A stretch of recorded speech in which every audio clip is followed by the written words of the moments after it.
वंदे जगजननी वंदे वंदे मातृभूमि वंदे वंदे जगजननी वंदे।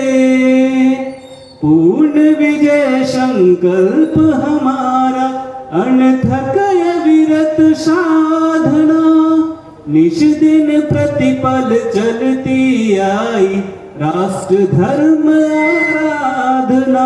वंदे मातृभूमि वंदे वंदे जगजननी वंदे वंदे मातृभूमि वंदे वंदे जगजननी वंदे। भारत माता की जय। हमें जिनका आज हमें मार्गदर्शन मिलने वाला है डॉक्टर धर्मवीर जी से निवेदन करता हूँ कि आप हमारा मार्गदर्शन करें।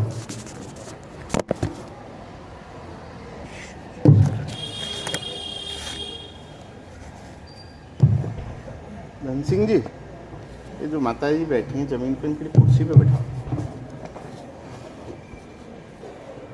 परम पवित्र भगवा ध्वज आज के कार्यक्रम के आदरणीय अध्यक्ष अजय मित्तल जी, हमारे बदरपुर नगर के माननीय नगर संघचालक, मेरे मित्र आदरणीय ब्रजेश कुमार श्रीवास्तव जी, उपस्थित मातृशक्ति, नागरिक बंधु एवं आत्मीय स्वयंसेवक बंधु, आप सबको विजयदशमी उत्सव की बहुत बहुत मंगल शुभकामनाएं। आज का यह दिन बहुत ही ऐतिहासिक दिन है और इस दिन को हम सब देख पा रहे हैं अपनी खुली आंखों से। यह हमारे लिए बड़े गौरव का क्षण है। आज से 100 वर्ष पूर्व आज के ही दिन संघ संस्थापक, जो ये पहला चित्र है इधर वाला, डॉक्टर केशवराव बलराम हेडगेवार, इन्होंने राष्ट्रीय स्वयंसेवक संघ की स्थापना की। साथियों, डॉक्टर हेडगेवार जी, उन्होंने उस समय यानी 1915 में 1415 में उन्होंने MBBS की परीक्षा पास की थी। आप अंदाजा लगा सकते हैं कि आज भी MBBS की डिग्री का कितना महत्व है। तो 1914 और 15 में उसका कितना महत्व रहा होगा, कितना महत्व होगा, आप अंदाजा लगा सकते हैं। और घर की आर्थिक स्थिति बहुत दयनीय थी। ऐसी स्थिति थी कि यदि सुबह का भोजन मिल गया तो शाम के भोजन की कोई गारंटी नहीं थी। ऐसी स्थिति और परिस्थितियों में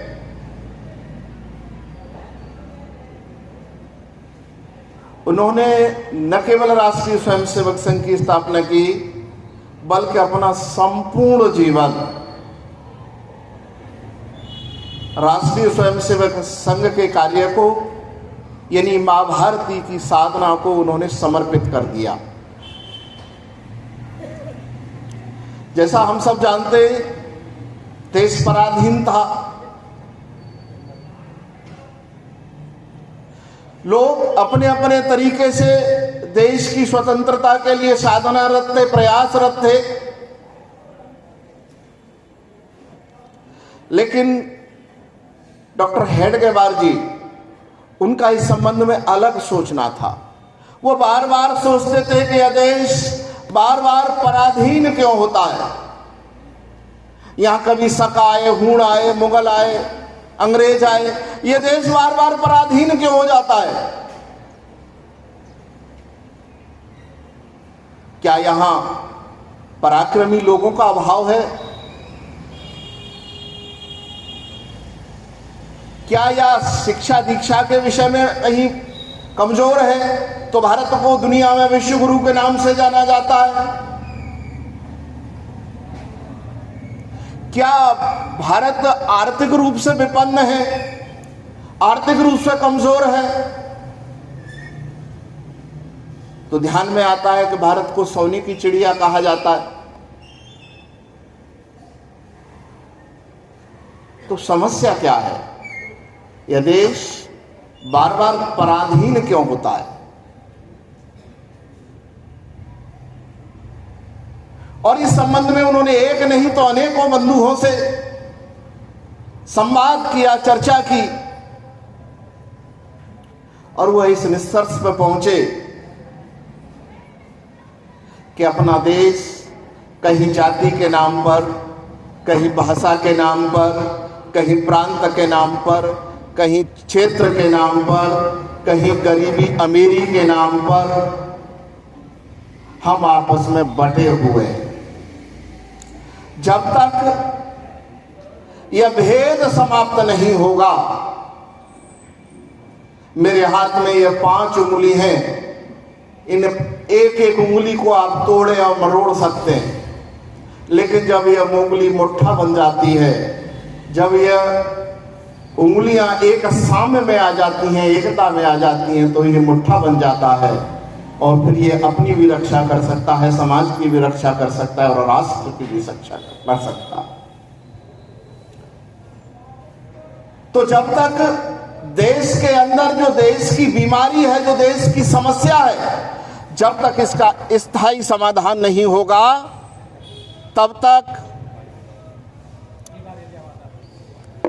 जब तक इसका स्थायी समाधान नहीं होगा, ये नहीं चलेगा। ये संघ को श्राप लगा हुआ है कि जब भी इसका कोई कार्यक्रम होगा तो माइक जरूर खराब होगा। तो ये कोई बात नहीं, और ये आज से नहीं है, ये शुरू से है, लेकिन हमने अपनी तैयारी कर रखी है। माइक नहीं होगा तब भी हमारी आवाज हमारे स्वयंसेवकों तक पहुंचेगी। तो डॉक्टर हेडगेवार जी ने कहा जितनी भी समस्याएं नहीं चलेगा। मैंने बताया ना, श्राप लगा हुआ है। हाँ, तो छोड़ो, नहीं चलेगा। तो जब तक जो समस्या, जो समाज विभाजित है, जब तक यह समाज एक नहीं होगा, तब तक हम न अपनी रक्षा कर सकते हैं, न अपने देश की रक्षा कर सकते। अब विचार करिए कि जितनी भी आप परेशानियां देखते हैं, उन सब के मूल में यदि कोई है तो वो मनुष्य है। यदि कहीं कोई भ्रष्टाचार हो रहा है तो कौन कर रहा है भ्रष्टाचार? मनुष्य कर रहा है। कहीं कोई पुल बना और अपनी आयु से पहले वो पुल गिर गया तो निश्चित रूप से उसमें भ्रष्टाचार किया है। तो वह भ्रष्टाचार किसने किया है? मनुष्य ने भ्रष्टाचार किया है। यदि हमारे बॉर्डर से कोई आतंकवादी भारत की सीमा में प्रवेश कर रहा है तो वो कैसे प्रवेश कर रहा है? निश्चित रूप से सीमा पर खड़े किसी व्यक्ति ने कुछ कोताही बरती होगी, तभी वह कर पा रहा है। कुल मिलाकर यह है कि जितनी भी समस्याएं हैं, उनकी सबकी समस्याओं की जड़ में यदि कोई है तो वो मनुष्य है। और यदि कोई समाधान भी कर सकता है तो वह भी मनुष्य ही कर सकता है। डॉक्टर हेडगेवार जी प्रारंभ में भारतीय राष्ट्रीय कांग्रेस के साथ जुड़े। उन्हें यह लग रहा था कि देश की जो स्वतंत्रता है वो कांग्रेस के माध्यम से ही मिलेगी, और इसमें कोई दो राय नहीं, उनके माध्यम से भी मिली। लेकिन उनके बहुत सारे मतभेद थे। मैं एक घटना का उल्लेख करता हूं। 1920 में नागपुर के अंदर एक अधिवेशन हुआ, और उस अधिवेशन में डॉक्टर हेडगेवार जी ने कहा कि हमें पूर्ण स्वतंत्रता का नारा देना चाहिए, लेकिन उनकी बात को अस्वीकार कर दिया गया। उन्होंने कहा गौ हत्या पर प्रतिबंध होना चाहिए, बंद होनी चाहिए। उनकी इस बात को भी अस्वीकार कर दिया गया। यानी कांग्रेस के लोग किसी भी प्रकार से उनको सत्ता मिले, सत्ता में उनकी भागीदारी हो, उनका केवल एक यह प्रयास था। लेकिन डॉक्टर हेडगेवार जी, उन्हें सत्ता नहीं चाहिए थी, देश की स्वतंत्रता चाहिए थी। उनका कहना था कि जब हम स्वतंत्र हो जाएंगे तो सत्ता फिर हमारी होगी, इसलिए अंग्रेजों के साथ हमें पावर को शेयर नहीं करना है, हमें अपना देश चाहिए। और इसी लक्ष्य को लेकर उन्होंने विजयदशमी के दिन राष्ट्रीय स्वयंसेवक संघ की स्थापना की। साथियों, प्रश्न उठता है कि विजयदशमी के दिन ही राष्ट्रीय स्वयंसेवक संघ की स्थापना क्यों की? कुछ आगे पीछे भी हो सकता था। तो विजयदशमी जो आज का यह उत्सव है, आज का यह दिन है, ये सतयुग से लेकर, कहीं सतयुग में महिषासुर मर्दनी, इन्हीं आज के ही दिन, त्रेता युग में मर्यादा पुरुषोत्तम श्री राम ने अत्याचारी रावण का संहार आज के ही दिन किया था।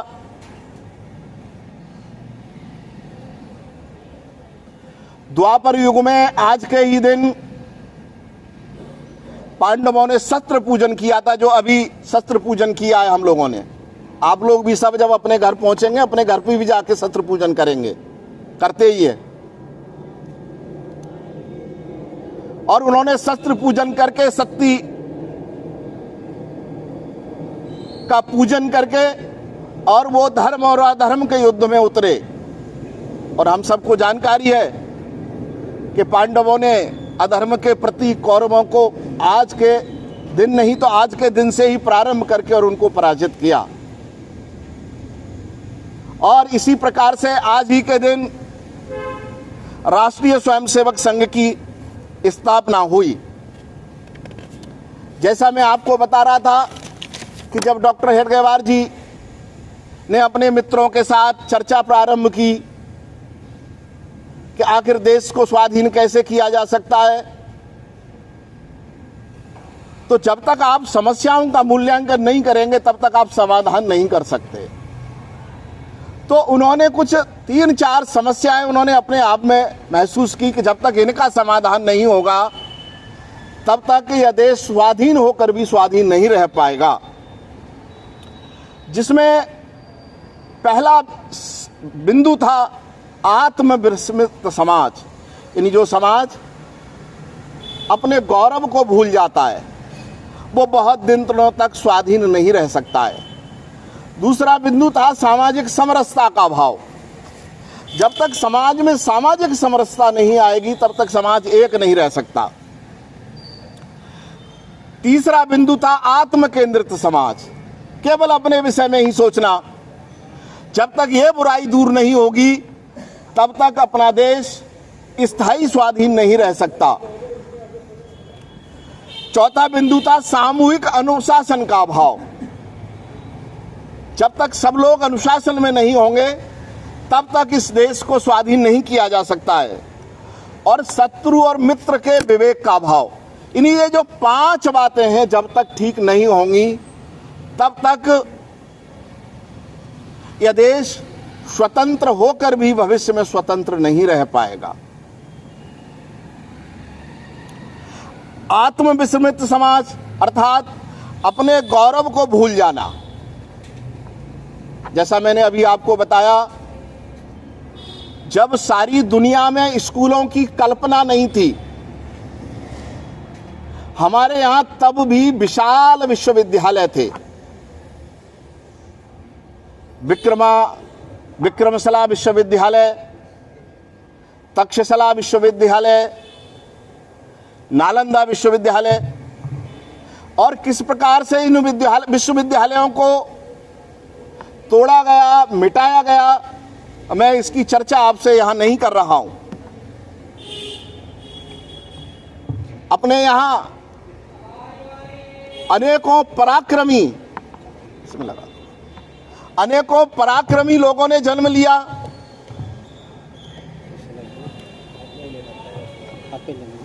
पुरुषों ने नहीं तो महिलाओं ने भी। आपने रानी पद्मिनी का नाम सुना होगा। 1303 में अलाउद्दीन खिलजी अपनी सेना लेकर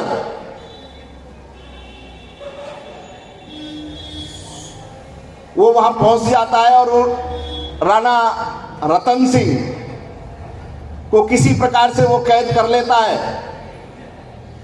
तो रानी पद्मिनी ने अपनी 1400 सहेलियों के साथ, अपनी 1400 जो भी उनके साथ थी, उन सब के साथ उन्होंने जौहर किया। इन्हीं भारत की नारी ने आवश्यकता पड़ने पर उसने तलवार उठाई। कभी रानी लक्ष्मीबाई के रूप में उसने तलवार उठाई, तो कभी आवश्यकता पड़ी तो उसने अग्नि को वरण कर लिया, वो अग्नि में कूद गई। ऐसा अपना इतिहास है। आपने हाड़ा रानी का नाम सुना होगा। हाड़ा रानी अभी शादी होकर आई थी, कोई 20, 22, 25 वर्ष की आयु रही होगी।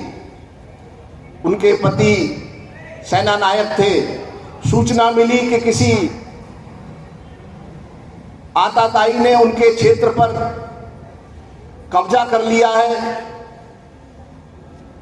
तो पत्नी ने पति को उनके राजधर्म का को याद कराया और उन्हें कहा कि आप जाओ, युद्ध के लिए जाइए।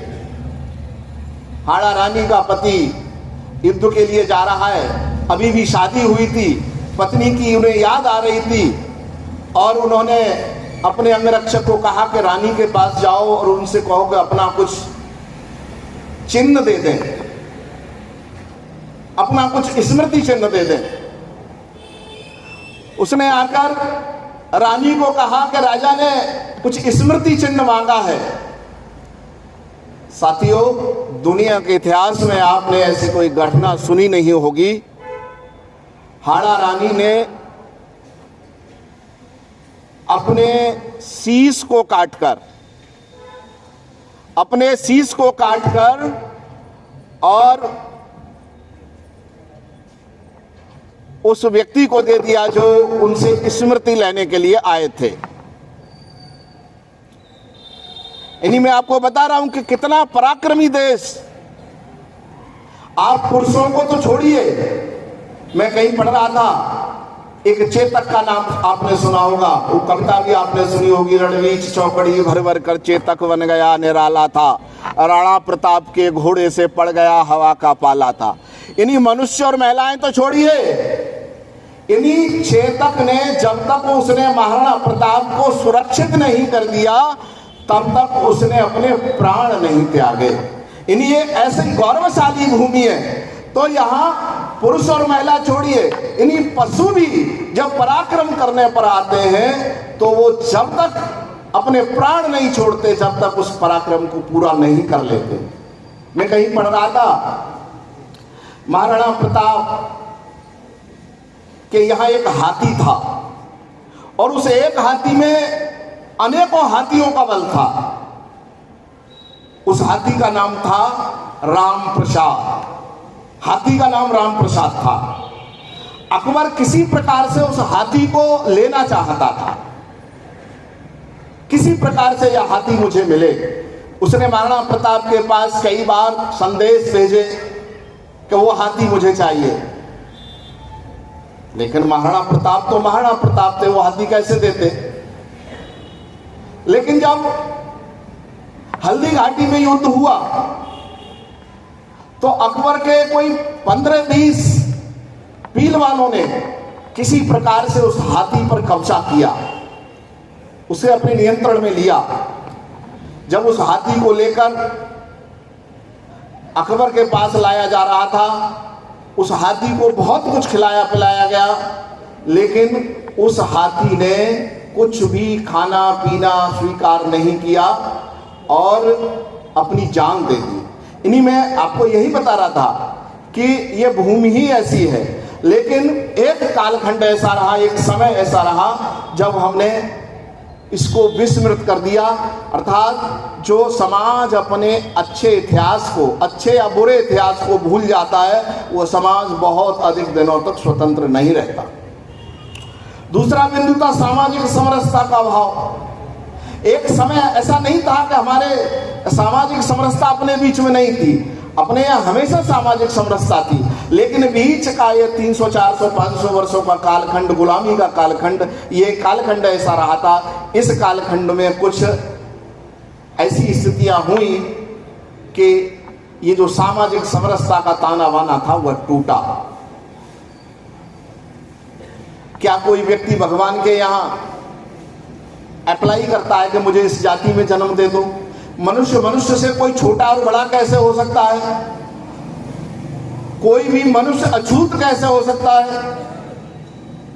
जब हम यह कहते हैं हिंदवा शूद्रा सर्वे न हिंदू पतितो भवेत्, मम दीक्षा राष्ट्र रक्षा मंत्र समान था, हम सब मिलकर भारत माता की जय बोलते हैं। जब भारत माता की जय बोलते हैं अर्थात हम भारत माता के पुत्र अथवा पुत्री हो गए, और जब हम भारत माता के पुत्र और पुत्री हैं तो फिर कोई ऊंचा और नीचा कैसे हो गया?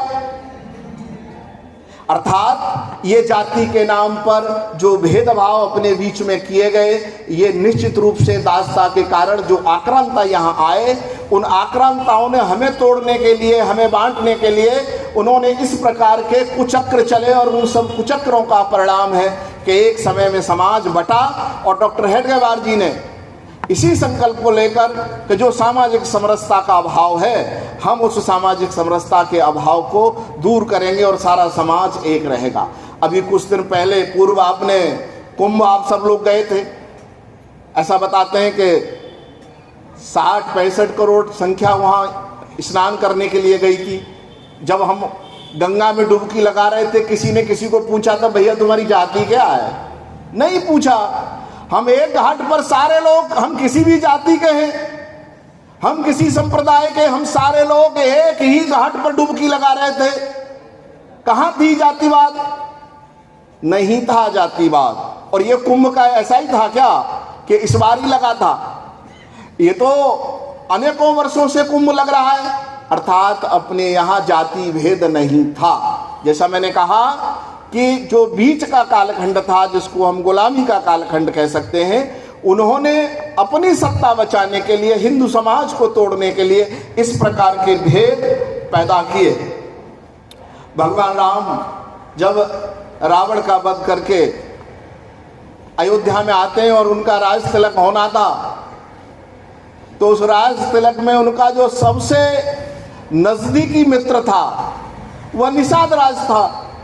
अब निषाद राज तो सो कोल्ड हम कहेंगे कि जी वो दूसरी जाति के, अर्थात उस समय भी कोई जातियां नहीं थी। भगवान राम जब पंचवटी की तरफ बढ़ते, सबरी उनका इंतजार कर रही थी, तो बेरों को चक चक के वो भगवान राम के लिए चुन चुन के रख रही थी, कोई फल ऐसा ना हो जो मेरे प्रभु को, मेरे भगवान को अच्छा ना लगे। यदि ये हमारे यहाँ जाति प्रथा होती, ये जातिवाद होता, तो भगवान राम सबरी के यहाँ क्यों जाते? अर्थात ऐसा नहीं था। मैं बार बार वही बात कह रहा हूं कि बीच में जो कुछ कालखंड था, उस कालखंड में ऐसा हुआ। अभी 7 अक्टूबर को हम लोग महर्षि वाल्मीकि जयंती मनाएंगे। वो खीर वाला कार्यक्रम होता है, आप सब जानते ही हैं, आप सब आएंगे ही उसमें। महर्षि वाल्मीकि जी के घर पर लव और कुश का जन्म हुआ। माता सीता काफी दिनों तक उनके संरक्षण में रही। आप विचार करिए, वो महर्षि वाल्मीकि जिन्होंने हमें राम से परिचित कराया, राम के 2 पुत्र लव कुश जिनके घर में पैदा हुए, मां जानकी को जिन्होंने संरक्षण दिया, हमारे यहाँ उनको अछूत कह दिया गया, उनके समाज को अछूत कह दिया गया। यदि वाल्मीकि जी, महर्षि वाल्मीकि जी और उनका समाज अछूत है तो मैं समझता हूं दुनिया में सब अछूत है। लेकिन ऐसा नहीं है, ये पाप यहां हुआ। महर्षि वेदव्यास मल्लाह की बेटी के गर्भ से उन्होंने जन्म लिया था। उन्होंने आज जो हमारे 4 वेद हैं, जिसको हम कह सकते हैं कि ज्ञान का भंडार, आज की जो विज्ञान है, जो जितनी भी विज्ञान हमें दिखती है, उस विज्ञान, आज की विज्ञान वेदों का मात्र 2-4% ही होगा। वह वेदों का संकलन, उन वेदों का नामकरण देने वाले महर्षि वेदव्यास, उनको भी कह दिया गया कि ये अछूती समाज से हैं। अर्थात ये सब हुआ इसलिए क्योंकि जो आक्रांता थे वह जानते थे कि जो इनके शक्ति के केंद्र है, जो इनकी एकता के केंद्र हैं, उनको किसी प्रकार से भेद कर दीजिए तो फिर ये हो जाएगा। तो डॉक्टर हेडगेवार जी ने यही सोचकर कि हम इस भेद को दूर करेंगे। तीसरा था आत्म केंद्रित समाज, यानी जो समाज है हो कोई भूख मुझे क्या हानि, केवल अपने दुख सुख के विषय में चिंता करना। तो एक समय ऐसा आ गया कि पड़ोसी ने पड़ोसी की चिंता करना बंद कर दिया और उसका कारण रहा कि हम एक लंबे समय तक पराधीन रहे। सामूहिक अनुशासन का भाव, इन्हीं जलियांवाला हत्याकांड आपने सुना है, 13 अप्रैल 1919 में 13 अप्रैल 1919 में जलियांवाला हत्याकांड हुआ। आप थोड़ा सा उस चित्र को विजुलाइज करिए अपने दिमाग में। गोली चलाने वाले कौन थे? सारे भारतीय थे। मरने वाले कौन थे? सारे भारतीय थे। जनरल डायर एक ने गोली आदेश दिया था, हम मरने वाले भी हम थे और मारने वाले भी हम थे। अर्थात कहीं न कहीं सामूहिक अनुशासन का भाव था। जब प्रथम विश्व युद्ध हुआ और द्वितीय विश्व युद्ध हुआ और अंग्रेजों ने आह्वान किया भारतीय लोगों को भारतीय सेना में, उनकी अपनी सेना के लिए, तो भारतीय लोगों ने अपने हित और अहित को न सोचकर उन्होंने उस सेना में जाना स्वीकार किया। अर्थात ये जो सामूहिक अनुशासन का था, यह अभाव था उनके अंदर। शत्रु और मित्र का अभाव।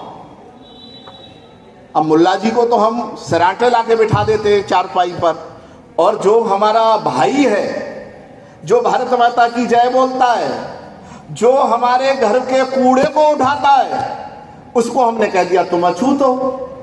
जो मुल्ला जी गाय काटते हैं, मांस खाते हैं, हमारी माता को वो कसते हैं, मारते हैं, उन मुल्ला जी को हमने कुर्सी दे दी, और जो हमारा भाई था, जिससे हमारा खून का रिश्ता है, उसको हमने अछूत कह दिया। ये समझने की बात है। तो शत्रु और मित्र के विवेक का अभाव। जब सिकंदर ने भारत पर हमला किया तो उसका सामना किसने किया? पौरुष ने किया। जब एक तरफ सिकंदर था और दूसरी तरफ पौरुष था, तो तक्षशिला का राजकुमार अंबी 10,000 की सेना लेकर आया और उसने किसकी मदद की? सिकंदर की मदद की। उसे किसकी मदद करनी चाहिए थी? पौरुष की मदद करनी चाहिए थी। इन मैंने कहा ना, मित्र और शत्रु के विवेक का अभाव। इन्हीं उनके अंदर यह ज्ञान ही नहीं था कि हमें किसका साथ देना है और किसका साथ नहीं देना है। यदि पौरुष का साथ दिया होता तो आज इतिहास कुछ और होता। तराइन के युद्ध में जब 1192 का युद्ध हुआ तो एक तरफ पृथ्वीराज चौहान थे और दूसरी तरफ मोहम्मद गौरी था। कन्नौज का राजा जयचंद अपनी सेना को लेकर उसने किसका साथ दिया? उसने मोहम्मद गौरी का साथ दिया। उसने पृथ्वीराज चौहान में अपना शत्रु देखा और मोहम्मद गौरी में उसने अपना मित्र देखा। साथियों, इन भूलों का परिणाम है। कहते हैं ना कि कुछ ऐसे भी मंजर हैं तारीख की नजरों में, लम्हों ने खता की, सदियों ने सजा पाई। यदि वो जयचंद पृथ्वीराज चौहान के साथ होता तो आज जितनी समस्याएं भारत के अंदर हैं या विश्व के अंदर है, शायद यह समस्याएं नहीं होती। जब महाराणा प्रताप और अकबर का तय हो गया कि हल्दी घाटी के युद्ध के क्षेत्र में युद्ध होगा, दिन भी तय हो गया, समय भी तय हो गया, क्या महाराणा प्रताप के सामने अकबर युद्ध करने आया? बहुत बोला जाता है Akbar is the great, Akbar महान था। यदि महान था तो एक बार महाराणा प्रताप का सामना कर लेते, मालूम पड़ जाता कि इस संसार में कौन महान है। तो उसने किसको भेजा? मान सिंह को भेजा। यानी महाराणा प्रताप का सामना करने की उसके अंदर हिम्मत नहीं थी, तो सामना करने के लिए उसने मान सिंह को भेजा। वो एक गीत आता है ना कि घर में लगा दिया घर के चिरागों ने। यदि मान सिंह वहां नहीं होता, अकबर होता, तो आज मालूम पड़ जाता। इन्हीं शत्रु और मित्र के विवेक का अभाव। इन्हीं मान सिंह ने अकबर में शत्रु नहीं तलाशा, तो उसने महाराणा प्रताप के अंदर शत्रु तलाशा। छत्रपति शिवाजी महाराज हम सबके आदर्श हैं।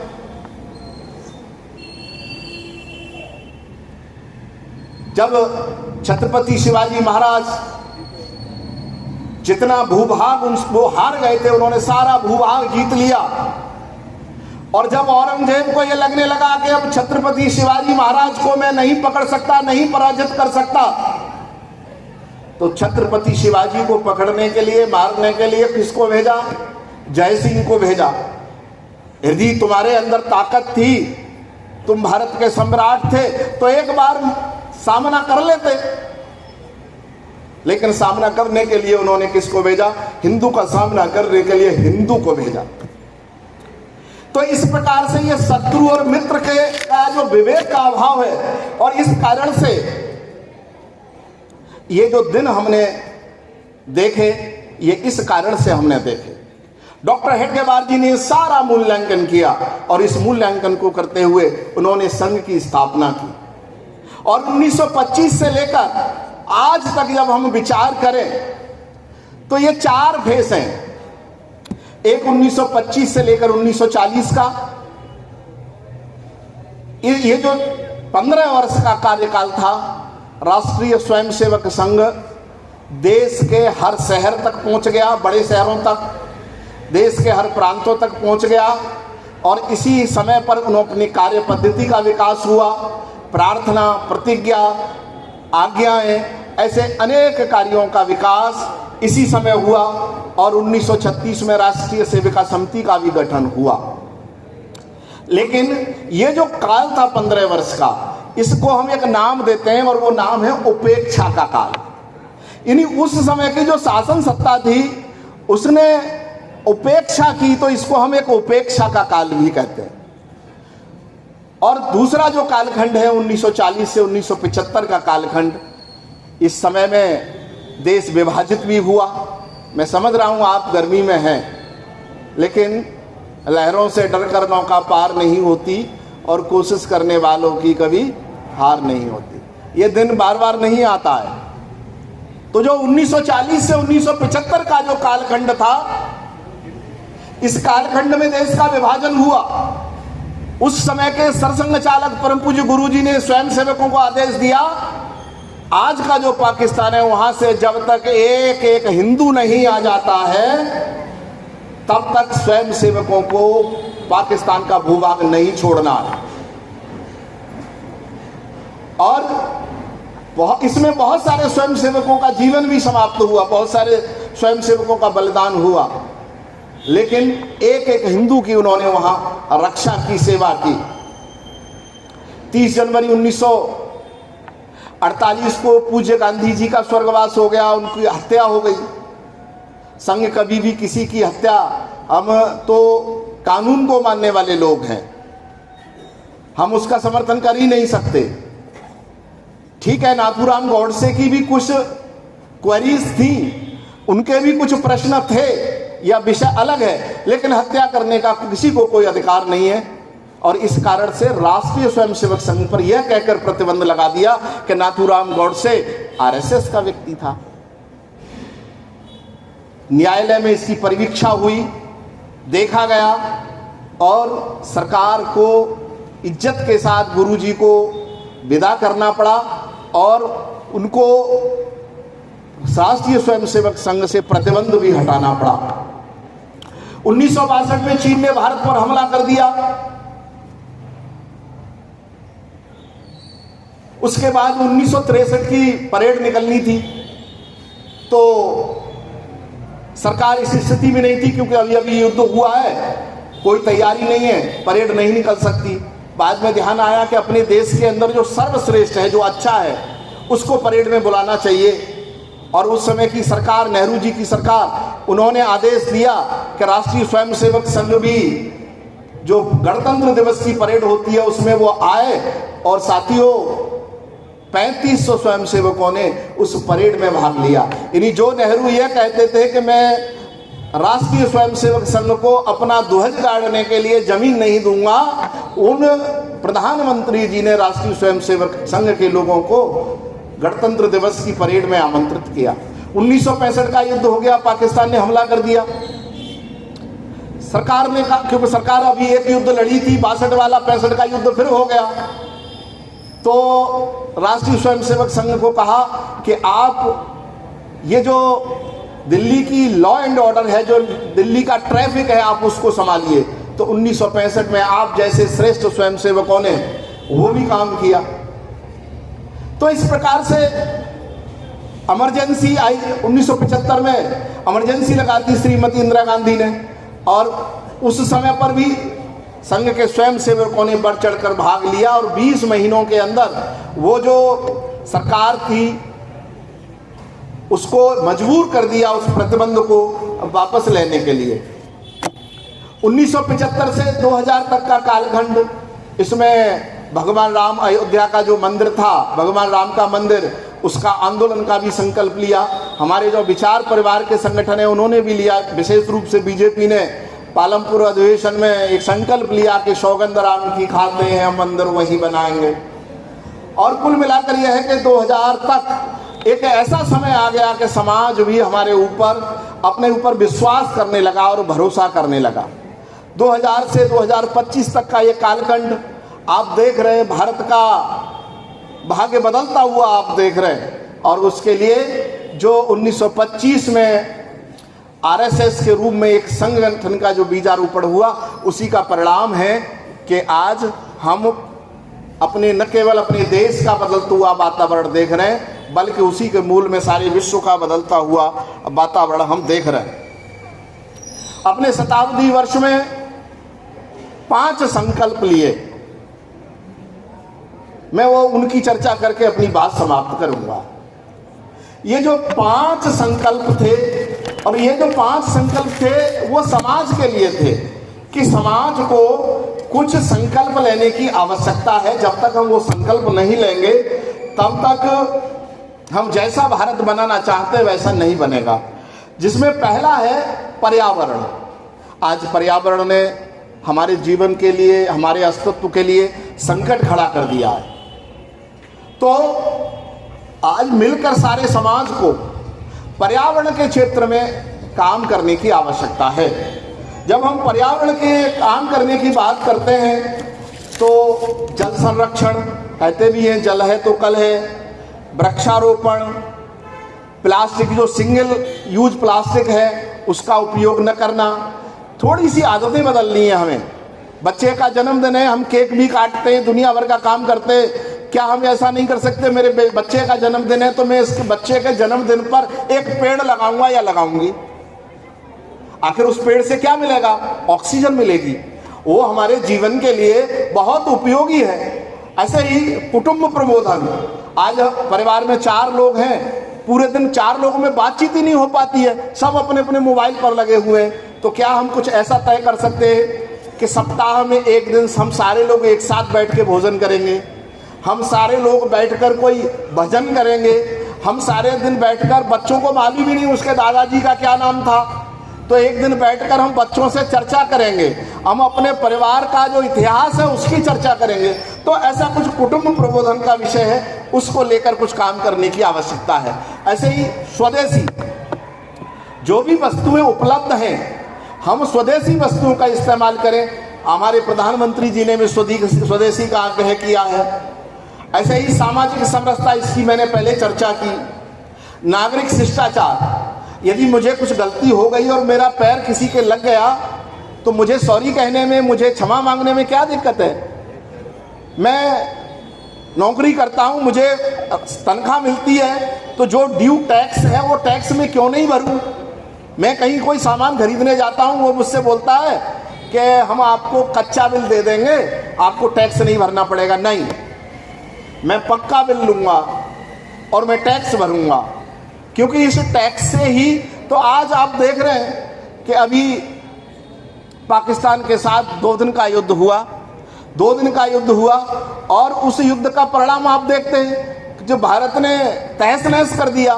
तो तहस नहस करने के लिए हथियार चाहिए, हथियारों के लिए पैसा चाहिए, और पैसा कहाँ से आएगा, तो पैसा टैक्स से आएगा।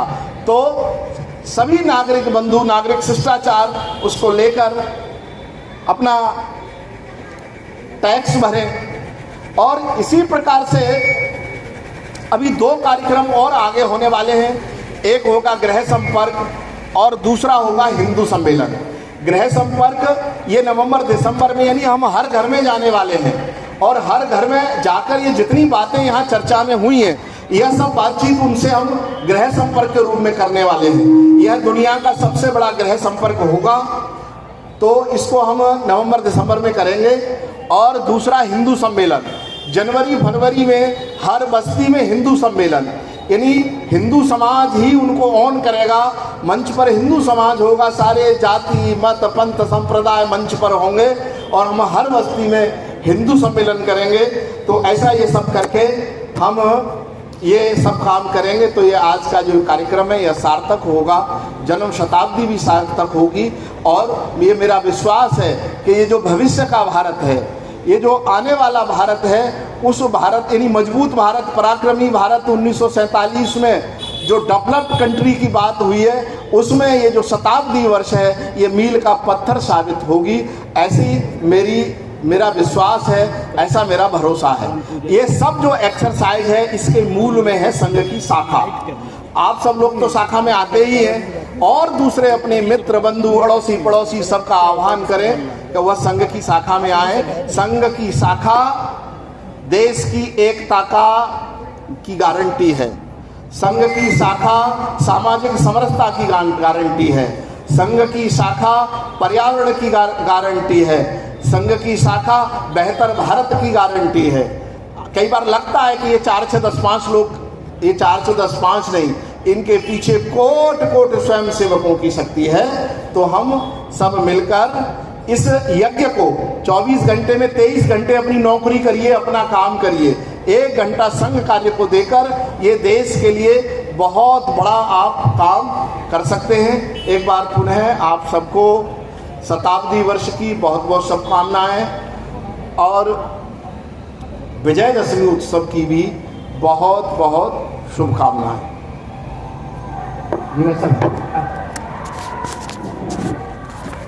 ध्यान देंगे, यहाँ से पद संचलन निकलेगा, तो पद संचलन निकले तो उसमें कुछ बातें ध्यान में रखेंगे। एक